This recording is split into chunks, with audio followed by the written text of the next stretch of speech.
Hey everybody, welcome back to the channel. 2 videos in 2 weeks is very impressive for me on this channel, so I hope you appreciate it.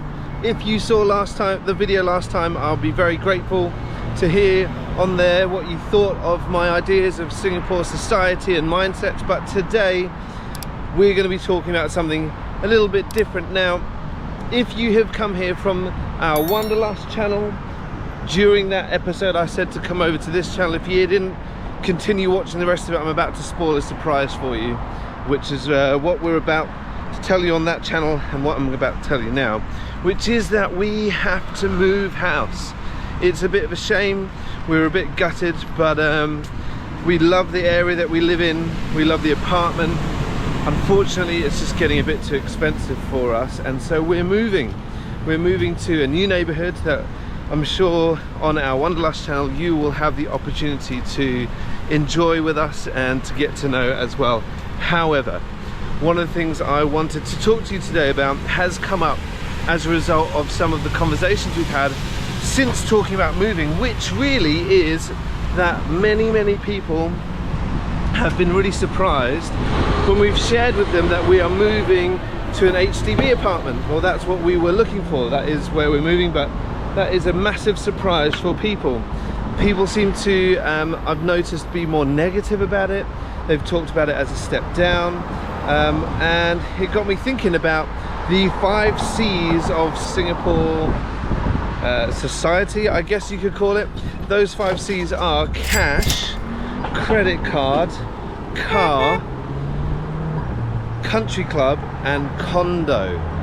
Now, we've been staying in a condo, we've been lucky to stay in a condo, and I would definitely use that phrase because it has given us quick and easy access to the pool and to the gym. It has got some beautiful planting around the place, which we're really grateful for as well. And to be honest, from our apartment we've had one of the most stunning views that we could ever ask for. However, it wasn't a matter of status for us, it was what we were able to afford when we first moved here 5 years ago, and so we kind of treated ourselves to it, I guess. And we are now moving to a different apartment. We've actually found the place already, and we are thrilled about moving there to a beautiful neighborhood, a slightly older neighborhood, one that has been featured on our Wanderlust channel before. And it's a much bigger space. It's a space that's going to help us with regards to our own lives as in our family, and the way that we socialize and the way that we use our apartment. And so we're thrilled about it. We obviously don't have a pool there, we don't have easy access to a gym, or at least not a free one that I can just head to at any time of the day, but that's not a massive deal breaker for us. Our lives have changed a little bit, and so, like I say, we're thrilled about it. And what's great is we're actually going to be spending exactly the same amount on the new place as we are on this place too, and getting all those bonuses, a bigger study space for Millie to be able to do all the YouTube stuff that she does for the family, which is awesome, and better living space for all of us all together, and we'll show you that on the other channel. But I wondered, do those 5 C's still count for Singaporeans, or do they still matter to Singaporeans? Cash, yeah, I guess cash flow is really important. We hear a lot that Singapore is incredibly expensive, although to be honest, and I know I've just talked about not being able to afford to stay somewhere, other than rent, I would say Singapore is incredibly reasonable. It is somewhere you can get a really reasonably priced meal, somewhere that you can enjoy the outdoors of, if that's something that you love to do. And I think you could do that at a very decent budget. For example, we often feed our whole family, 4 of us, for about $11. So we would cook rice at home, and then we would go to the hawker center and point out different dishes that we want, and then we'll bring it home. And so about $11, maybe $12 for a family of 4 is pretty good going. That, for those of you who are still following us from the UK, in pounds, that works out as about £7 for a family of 4 to eat a meal together, which is lovely. And so I would say that it's definitely not an expensive place to live necessarily. And so but having cash flow is really, really helpful to have. Cash, credit card, I guess you need to be able to be approved for a credit card, so that's a good one. I think credit card's an interesting one here because that alludes to other areas of your life, in that your credit cards often give you points for extra things, which is great. Then there's the car. Cars are crazy expensive to have here, but we've noticed that it's not a massive luxury to have a car, I don't think, mainly because we've noticed that the public transportation system here is so outstanding that having a car at points has been a hindrance. For example, me and a friend met up one time not too long ago at Somerset 313.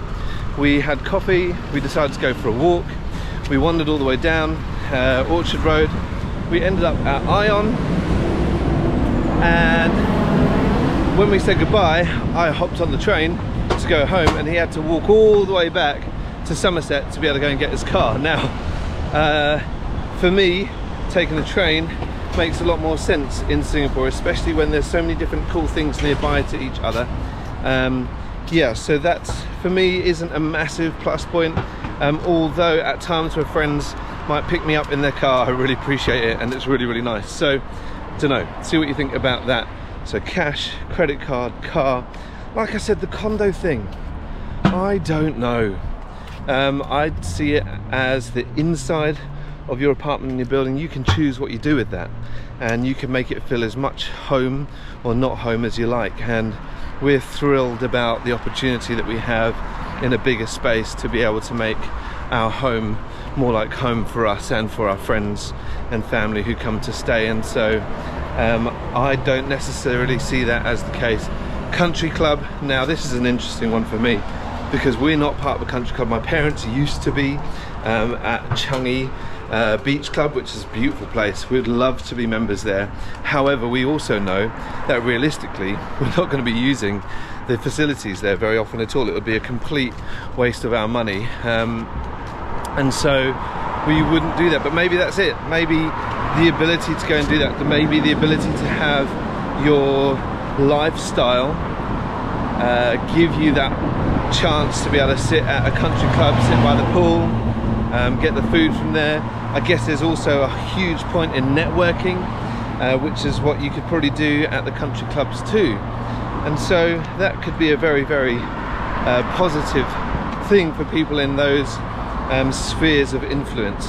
But not for us. We would never ever use it, really, to be honest. Like I said, we've been at this condo for the last 5 years, and in the last 3 months, just because life has been crazy, I haven't even been able to go to the gym.